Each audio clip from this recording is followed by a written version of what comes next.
What's going on, everybody? Preacher Reads here. Over the last month, I've been really leaning into mood reading, and I think that's the reason why my August was slam-packed with fantastic reads, and I think my September is going to be as well. Let's talk about it.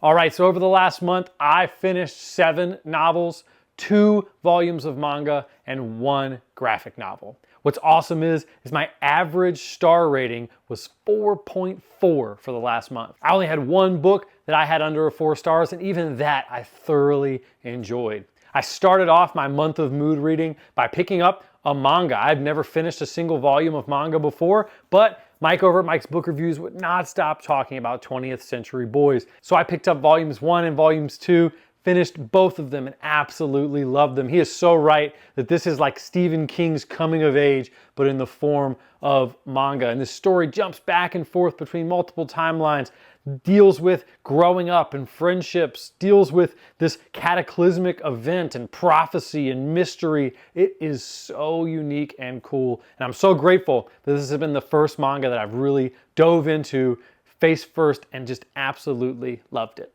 Next up, I finished Mercy, Tears of the Fallen by Chance Dillon. The homie Chance Dillon has made an absolute banger here. It is an epic fantasy. It is a war fantasy. It is about not just individuals, but about entire civilizations. And man, its scope and its span is really, really intense. And I think the only reason why this wasn't above a 4-star for me was because that's just probably my least favorite genre of fantasy. If you love military fantasy, if you love big, epic scopes with multi-POVs, and that's the thing you're looking for in your fantasy, Mercy Tears of the Fallen is going to hit so well for you. But the 2 main characters for me were just so good that even though I wasn't as in love with the military fantasy side, I still absolutely thrived reading about those 2 main characters. They are brilliantly done. Their relationship is brilliant, and I'm telling you, Chance has something here that is special.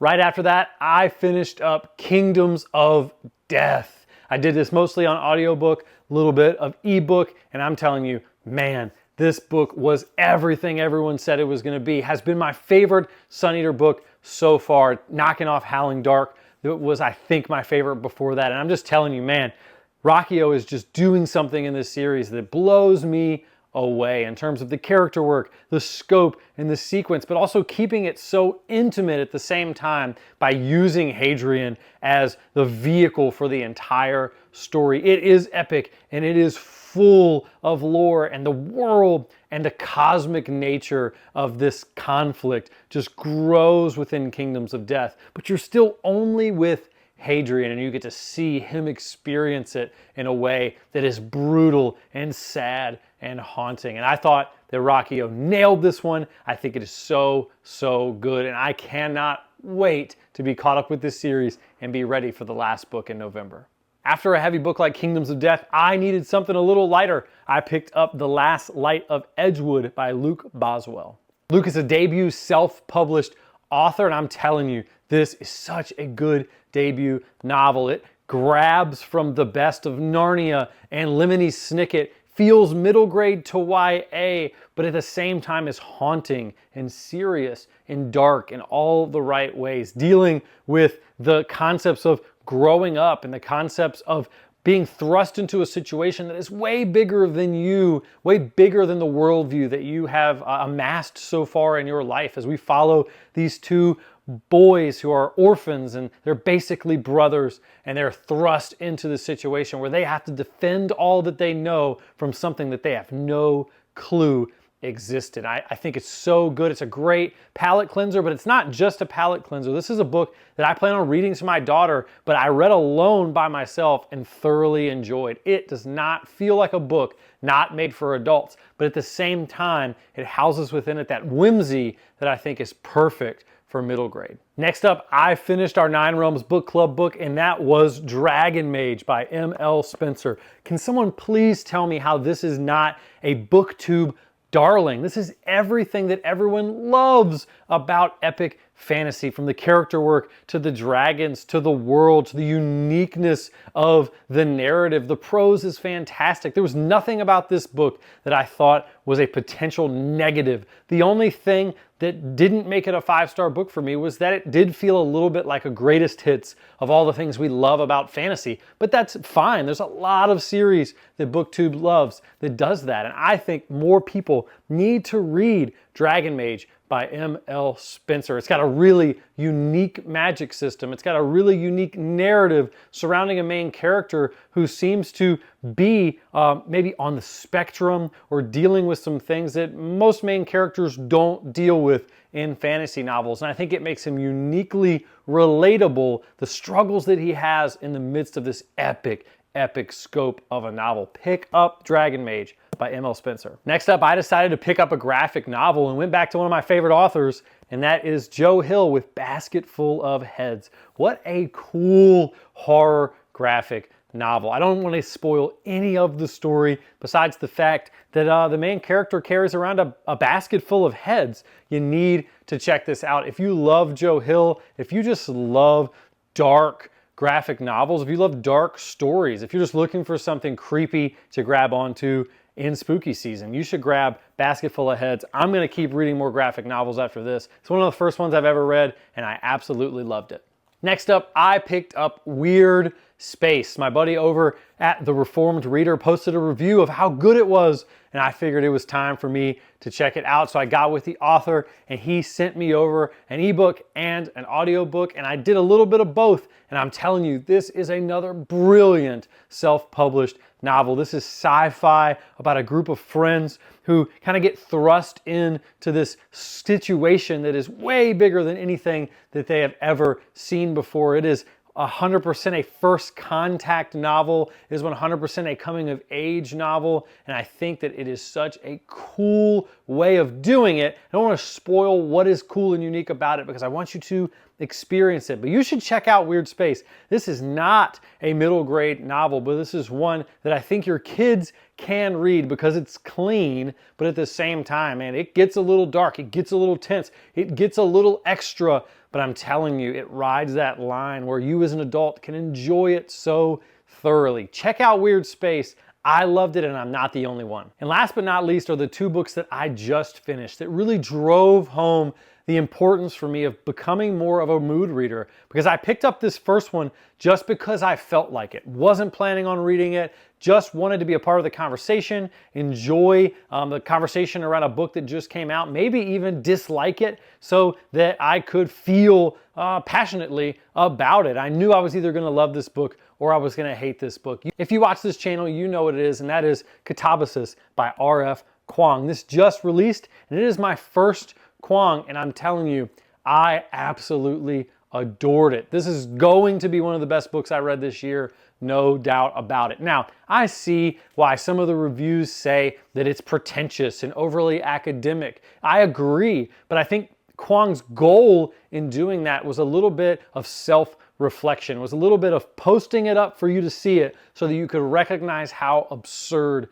it is. It's nothing like American Psycho, but I think in the same way that in American Psycho, you are thrust into a culture so that you have to see how absurd it is. Kuang thrusts you into the mind of someone who has to see how absurd her life really is. And I think in a beautiful way, she does that surrounded by this awesome world of hell that kind of mixes and matches all of the different lore about hell from all the different religions and all of the different fictional spaces that discuss the concept of hell throughout history. I thought this was brilliant. It's very well written. It's fast-paced. It's unique. There's a love story. All of the things in this book I thought were exactly what she intended, and I thought she crushed it. I am not the only one who thought this. Most of the people over on the Book Street Boys Discord who read this together also agreed, but you can find some bad reviews of it as well. And so I would say grab it for yourself, but I thoroughly enjoyed it, way more than I thought I would, and it's going to be up for Book of the Year.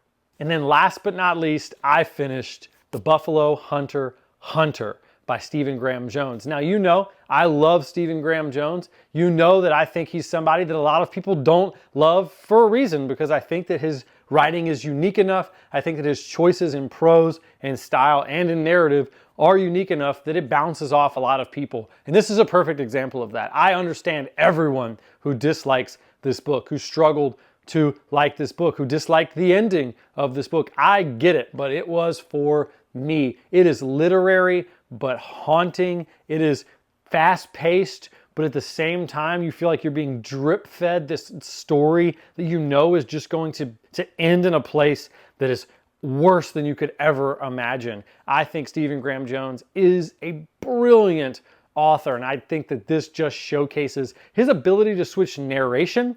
This story has 3 different narrators in it. If you use the audiobook, there's actually 3 different audio narrators as well. You're following a lady who is in modern times. You're following a Lutheran pastor from 1912, and you are hearing the story of a Pagani Indian from prior to that as well. You're getting all 3 of those things mixed in together, and Stephen Graham Jones just knocks it out of the park. If you don't like this book, I get it, but it was for me. This book was fantastic. Like I said, what a month. Average rating of 4.425. I can't ask for more. And I hope that my September is even better, because my September is my birthday month. Yep, my birthday's coming up. I'm excited for it. Some of you guys have already begun to send me some presents. Thank you guys so much for that. I'm gonna be doing a separate video showcasing those things that were purchased off my Amazon wish list. And I tell you, it's just so awesome to have that type of support. One of those books is actually gonna be in my September reads, and it wasn't, but I'm a mood reader now, and I want to stick to that. And I got it in the mail, and I said, this is something I wanna read in September. We're getting into spooky season. So my goal is to read 5 of my favorite authors, read another book by them I've never read, and 5 new horror authors, read something new by an author I've never touched before. And that's the goal for this spooky season, 5 and 5. So let's talk about what I'm gonna read. This morning, I started Ashes of Man, because I've got to finish this series and be ready for the gala, be ready for Shadows Upon Time. And I'm so excited to continue in this story of Hadrian. Keep an eye out. I should get this done in the next week and a half. And I definitely want to talk more about how I'm feeling about Hadrian's story. I actually picked up at the bookstore today my next graphic novel read, and this was recommended to me by someone on the Discord, and that's going to be American Vampire Volume 1. Excited to see what this is. It's got Stephen King's name on it. That's all I need to hear, and I've been told by people I trust that this is for me. So we're going to be checking out American Vampire Volume 1. I am about 15% into Galloway's Gospel by Sam Rebelane. Really enjoying this one. I think this is going to be for me. This is one of my 5 new authors. This was sent to me. It should be coming out in the next week and a half. Definitely want to get done with it before release day so I can get up a review for the author so that you guys can decide if it's something that you want to pick up. But right now, it's flipping back and forth between 2 timelines in this town that seems to attract supernatural events. And there's this girl who seems to be obsessed with this story that she has created in her mind. She hates where she lives, and she wants to live in this mind story. She wants to live in this town she's created for herself that's full of these monsters and these weird religions. And it seems like what she is creating may come true. And I'm really interested to see what happens. Like I said, I'm just 10-15% into it, but really liking the pace. It feels like Sam has read a lot of King, a lot of Hill, a lot of some of my favorite horror authors, but with a little bit of a spin. And that spin is that I think he's around my age, because there's tons of millennial references. The dude references Fall Out Boy, Sugar, We're Going Down. This guy's got to be my age, and it's really hitting for me. Stoked to see how it turns out. This is one that I should have been done with a long time ago, but I did put it aside as just waiting to see when we're going to get together and talk about it, and that is I've got to finish Claw of the Conciliator. It's going to happen soon. Don't have much left, but I got to get that done for a mid-September conversation with all the guys that we talked about Shadow of the Torturer with. So that's coming up soon. Keep your eyes out for it. Next up is my mood read. This was given to me by Tom Orange over at the channel Tom Orange as a birthday present that was on my Amazon wish list, and that is We Used to Live Here. Now, Tom was the one who got me interested in this book, and my wife is actually finishing it today. She just texted me her thoughts on where she thinks it's going. She's loving it. Tom loved it. I think this is going to be for me. And so it wasn't on my original 10 horror novels to read for spooky season, but now it is. I'm going to be starting this tonight, and I really think I'm going to be enjoying it. Next up, towards the end of the month, I needed to read a new Dan Simmons novel for my 5 horror writers I love, and I'm cheating a little bit here because I'm not picking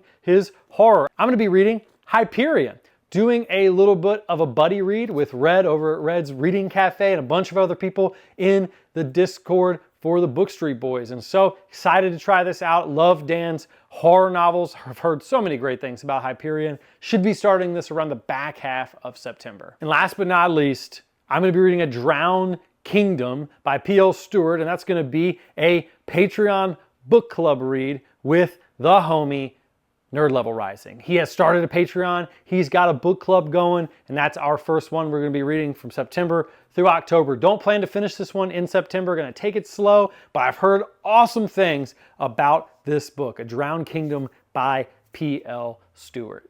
All right, guys, thank you so much for checking out this video. Be on the lookout for another Book Street Boys episode. I'm shooting it tonight. Keep eyes out for maybe a live stream for my birthday as well. I'm just so grateful that you guys have supported the channel in so many ways. You check down in the description, you can find a link for the Book Street Boys Discord, as well as a link to my Amazon wish list if you're interested in supporting that way. For every 5 books that I received this month from that wish list, I'm going to be doing a self-published giveaway, and I'm currently at 3. Thank you guys so much for all your support though. Even if it's a like, if it's a subscription, if it's a view on this video, you guys are the best. And I thank you guys so much for listening to me rant and rave about the books that I'm enjoying. I hope to see you guys soon. The next video will be coming out tomorrow. It'll be episode 5 of the Book Street Boys podcast. See you later.